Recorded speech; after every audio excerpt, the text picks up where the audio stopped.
মৰাণ হাটখোলা শীতলা মন্দিৰত উপস্থিত মন্ত্ৰী বিমল বৰা।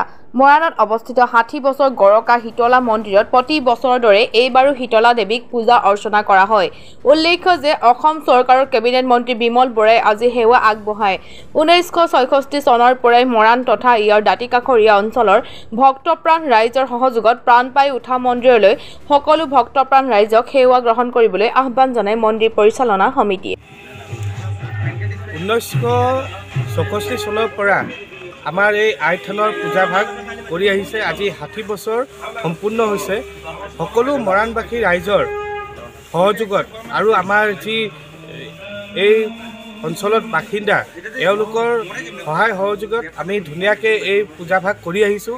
আজি আমাৰ দুপৰীয়া বিমল বৰা ডাঙৰীয়াও আহি তেখেতে সেৱা আগবঢ়াই থৈ গৈছে।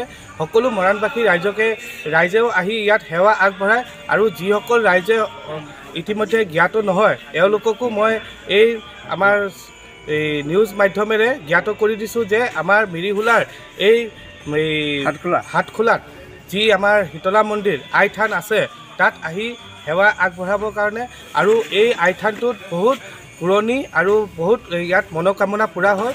সকলোৰে মনোকামনা ইয়াত পূৰা হয়। সেইকাৰণে আমি সকলো ৰাইজক ইয়াত আহি সেৱা আগবঢ়াবৰ কাৰণে অনুৰোধ জনাইছোঁ আৰু আগন্তুক বছৰত যি আমাৰ ধুনীয়াকৈ আমি তাতে পৰিচালনা কৰি লৈ যাব পাৰোঁ আৰু মৰাণবাসী ৰাইজৰ সহযোগ পাওঁ তাৰে আশা কৰি আমি সকলোকে ধন্যবাদ জ্ঞাপন কৰিছোঁ।